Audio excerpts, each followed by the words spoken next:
الحمدللہ آج کے اس پروگرام کا عنوان ہے Jerusalem belongs to Muslims part 31۔ یروشلم مسلمانوں کا ہے 31واں حصہ۔ اعوذ باللہ من الشیطان الرجیم، بسم اللہ الرحمن الرحیم۔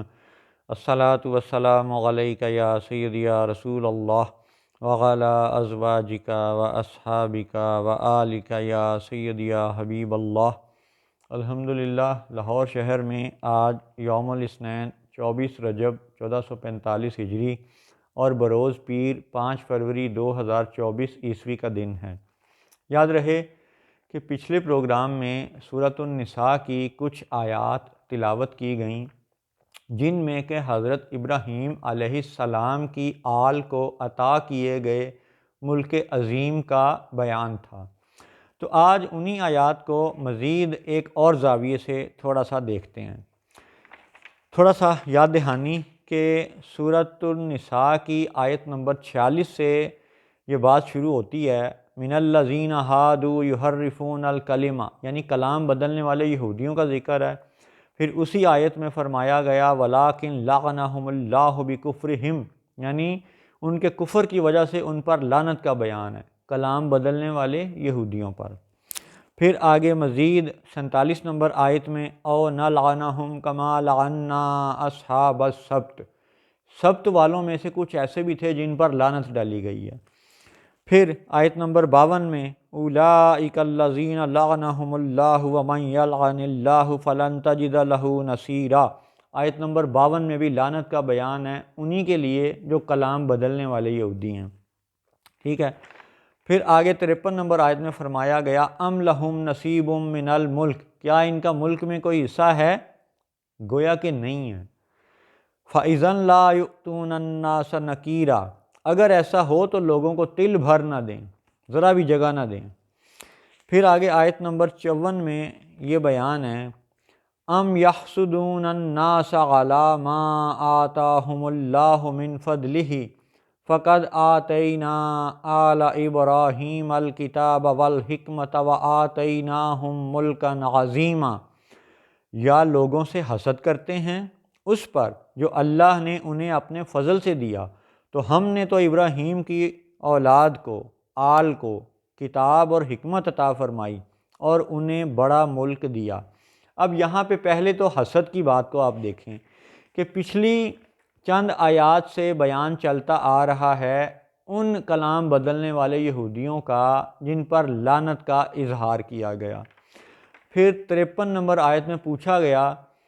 ام لہم نصیب من الملک، ان کا کوئی ملک میں حصہ ہے؟ یعنی کہ نہیں ہے۔ پھر آگے 54 نمبر آیت میں ان کے حسد کی کیفیت کو بیان کیا گیا ام یحسدون الناس، لوگوں سے حسد کرتے ہیں۔ تو حسد کے بیان سے یہ ظاہر ہوتا ہے کہ یہ جو ملک عظیم ہے یہ یہودیوں کو نہیں دیا گیا تھا، دوسروں کو دیا گیا تھا، اسی لیے یہ ان سے حسد کرتے ہیں۔ تو حسد کی اس سٹیٹمنٹ کو بھی سمجھیں کہ وہ اسلامک زائونسٹ ٹولہ جو یہودیوں کے غم میں مرا جا رہا ہے اور قرآن کو بدلنے پہ تلا ہوا ہے، قرآن کے مفاہیم کو بدلنے پہ تلا ہوا ہے، اس کے لیے یہ بات بڑی قابل غور ہونی چاہیے کہ حسد کا بیان اور ان لعنت والے یہودیوں کی نسبت سے بیان کہ یہ ایسے تھے کہ جو حسد میں مبتلا ہوئے۔ تو حسد میں مبتلا کیوں ہوئے کہ ملک عظیم ان کو عطا نہیں کیا گیا، دوسروں کو عطا ہوا، اور وہ جو دوسرے آل ابراہیم کے زمرے میں ہیں ان کے لیے فرمایا گیا فَقَدْ آتَيْنَا آلَ ابراہیم الکتاب والحکمت وآتیناہم ملکا عظیما، تو ہم نے ابراہیم کی آل کو کتاب اور حکمت عطا فرمائی اور انہیں بڑا ملک دیا۔ اب یہاں پہ اگر آل ابراہیم کے لیے کتاب کو سابقہ کوئی کتاب تصور کیا جائے تو پھر اسی نسبت سے ملک عظیم کو فلسطین اور یروشلم کے حوالے سے ماننا پڑے گا۔ تو جب ابراہیم علیہ السلام کی نسبت سے ملک عظیم اور الکتاب کو پرانی کتاب یعنی سابقہ کتاب تصور کیا جائے، قرآن سے پہلے والی کتاب تصور کی جائے، تو پھر یہاں پہ ملک عظیم کا مطلب بنے گا فلسطین کی ریاست، اور اگر یہاں پہ اس آیت میں الکتاب کا مطلب قرآن لیا جائے تو پھر ملک عظیم کا مطلب بنے گا یہ مکہ شریف، کعبہ شریف، کیونکہ روایات سے، احادیث سے یہ بات ثابت ہوتی ہے کہ جناب ابراہیم علیہ السلام کی آل دونوں خطوں میں آباد تھی، فلسطین میں بھی اور مکہ میں بھی۔ اسحاق علیہ السلام کی آل اولاد زیادہ تر آباد رہی فلسطین میں، اور پھر ٹھیک ہے وہ مصر میں بھی رہے، اور اسماعیل علیہ السلام کی اولاد وہ مکہ میں، عرب میں بھی آباد رہی اور مصر میں بھی آباد رہی۔ تو یہ سارے خطے حضرت ابراہیم علیہ السلام کی اولاد سے ہی آباد ہیں۔ بہت زیادہ قبائل ہیں جن کا تعلق یعنی بنی ابراہیم سے بھی ہے اور آل ابراہیم سے بھی ہے۔ تو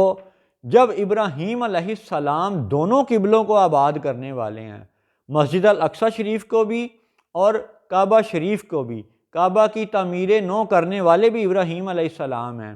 تو پھر ملک عظیم کو یہ بھی تو سمجھا جا سکتا ہے نا کہ مسجد الاقصی شریف سے لے کر کے کعبہ شریف تک، فلسطین سے، یروشلم سے مکہ شریف تک، یہ سارا ملک عظیم شمار کیا جائے گا، کیونکہ یہ آل ابراہیم کا ذکر ہے اور ابراہیم علیہ السلام دونوں قبلوں کو آباد کرنے والے ہیں،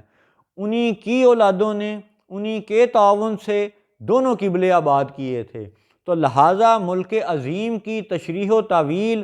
مسجد الاقصی سے کعبہ شریف تک بھی تو بنتی ہے، یعنی یروشلم، فلسطین اور یہ عرب کا کعبہ شریف، یہ سب ایک ملک عظیم میں شمار کیے جائیں گے۔ تو اس حوالے سے ریاست مدینہ کے حاکموں کا یہ زیادہ فرض بنتا ہے، ان پر یہ زیادہ واجب ہے کہ حضور کی سنت کے مطابق، جناب سیدنا عمر فاروق رضی اللہ تعالیٰ عنہ کی صحابہ کی سنت کے مطابق مدینہ پہ رہتے ہوئے، ریاست مدینہ کے حاکم ہوتے ہوئے دونوں قبلوں کو اپنے انتظام میں لے لیں۔ کب تک؟ جب تک کہ سیدنا المسیح عیسیٰ بن مریم علیہ السلام نہیں آ جاتے۔ تو یہ دعویٰ کیوں نہیں کرتے مسلمان؟ کیونکہ ان کا اسلام صرف دکھانے کے لیے ہے، ان کو سلطنت عثمانیہ توڑنے کے لیے آل سعود کو، ابن عبد الوہاب نجدی کے پیروکاروں کو کھڑا ہی برطانیہ نے کیا تھا۔ سلطنت عثمانیہ ٹوٹی، مسلمان قتل ہوئے، تو ہی فلسطین کے اوپر یہ صہیونی آ کے قابض ہوئے تھے۔ یعنی کہ مسئلہ فلسطین کو کھڑا کرنے میں وہابی، سعودی وہابی حکمران، عوام کی بات نہیں ہو رہی، تو یہ سعودی وہابی حکمران اور برطانوی سامراجی دہشت گرد، یہ دونوں ایک ہی جتھا تھے جنہوں نے فلسطینی مسلمانوں کو قتل کیا اور یہاں پہ صہیونیوں کو قبضہ دلوایا۔ تو اب اگر آل سعود آج یہ کہیں کہ جی پچھلوں نے غلطی کر لی تھی، تو بھائی ٹھیک ہے، مان لیا کہ 100 سال پہلے والوں نے جو غلطی کی سو کی، تو کیا آج کے جو مکہ کے مفتی اعظم ہیں اور جو مدینہ کے مفتی اعظم ہیں اور جو آل سعود اور ابن عبد الوہاب نجدی کے ماننے والے ہیں، کیا ان کو قرآن پاک کی آیت سورۃ النساء کی آیت نمبر 54 میں آل ابراہیم کے ملک عظیم کا کوئی مفہوم سمجھ آتا ہے کہ جناب عمر فاروق رضی اللہ تعالیٰ عنہ نے مدینہ میں خلیفہ ہوتے ہوئے مکہ اور یروشلم دونوں کو اپنے زیر انتظام کیوں لیا تھا؟ کیونکہ آل ابراہیم کے لیے ملک عظیم کی جو تعویل بنتی ہے، اس کا اطلاق جناب عمر فاروق رضی اللہ تعالیٰ عنہ کی سنت کے مطابق، سنت صحابہ کے مطابق یہ ہے کہ ریاست مدینہ کا حاکم مسجد الاقصی سے کعبہ شریف تک اس سارے ملک عظیم کو اپنے زیر انتظام لیے رکھے جب تک کہ المسیح عیسیٰ بن مریم علیہ السلام نہیں آ جاتے۔ ہاں، اگر آج کے مکہ والے مزید اس بات کی تشریح و تعویل قرآن ہی سے چاہتے ہیں، تو قرآن ہی کا دوسرا ثبوت یہ ہے کہ سورۃ النساء کی آیت نمبر 54 میں آل ابراہیم کو جو کتاب عطا ہوئی، وہاں پہ الکتاب قرآن پاک ہی ہے۔ اس کی مزید تصدیق و تائید ہوتی ہے سورہ آل عمران کی آیت نمبر 68، تیسری سورت آیت نمبر 68 اس کا بیان ہے،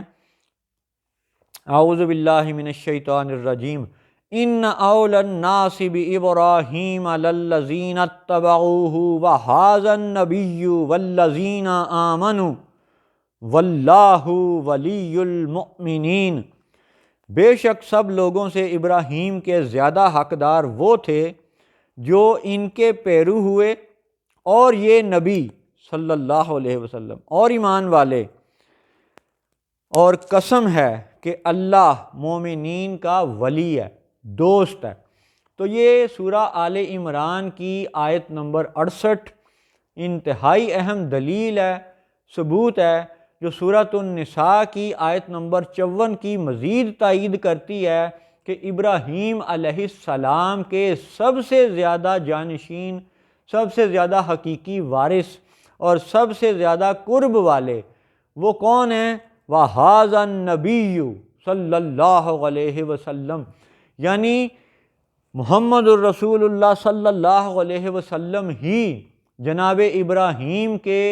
حقیقی جانشین ہیں، وارث ہیں۔ اور پھر سے قرآن کے لفظوں پہ غور کر لیں، بالخصوص مکہ والے، بیان یہ ہے، ان اول الناس بابراہیم للذین اتبعوہ وہذا النبی والذین آمنوا واللہ ولی المؤمنین۔ تو وہذا النبی سے مراد صرف اور صرف جناب محمد الرسول اللہ صلی اللہ علیہ وسلم ہیں۔ لہٰذا ابراہیم علیہ السلام کو جو ملک عظیم عطا کیا گیا، اس کے حقدار یروشلم سے کعبہ تک اور نیل سے فرات تک اور دنیا کے سب خطوں بر اعظموں پر یہ سب سے زیادہ حقدار مسلمان ہیں، کیونکہ مسلمانوں ہی کی کتاب میں اللہ تعالیٰ نے جناب محمد الرسول اللہ صلی اللہ علیہ وسلم کی زبان اقدس سے وہ معاملات اور وہ حل بتا دیے ہیں کہ جن حالات کو، جن اصولوں کو، جن قوانین کو آج 21ویں صدی عیسوی میں بھی لاگو کر دیا جائے تو یقین کریں پوری دنیا پر سے غربت ختم ہو جائے، کوئی بھوکا نہ مرے، کوئی اپنے بچوں کو ذبح کر کے خودکشی نہ کرے، کوئی ماں جو ہے نا وہ اپنے بچے قتل نہ کرے، کہیں پہ بھی مہنگائی کا رونا نہ رہے، کیونکہ جناب محمد الرسول اللہ صلی اللہ علیہ وسلم نے ایسے شاندار معاشی حقائق ہمیں بتا دیے ہیں کہ جو قرآن و حدیث میں موجود ہیں، فقہ کی کتب میں موجود ہیں، صرف بات ہے ان کو لاگو کرنے کی۔ اور آج کا فتنہ یہ ہے کہ اگر کوئی ان قوانین کو، قرآن کے قوانین کو لاگو کرنا چاہے تو اس قرآنی قوانین کو لاگو کرنے کے رستے میں آج رکاوٹ کون ہے؟ صرف مسلمان حکمران اور وہ بنی اسرائیل کہلانے والے وہ حکمران۔ سبحان اللہ و بحمدہ، سبحان اللہ العظیم۔ یہ اللہ کی شان ہوتی ہے کہ مصر پہ وہ فرعون کو بٹھاتا ہے حاکم کے طور پہ اور کتاب عطا فرماتا ہے موسیٰ علیہ السلام کو۔ السلام علیکم ورحمۃ اللہ وبرکاتہ۔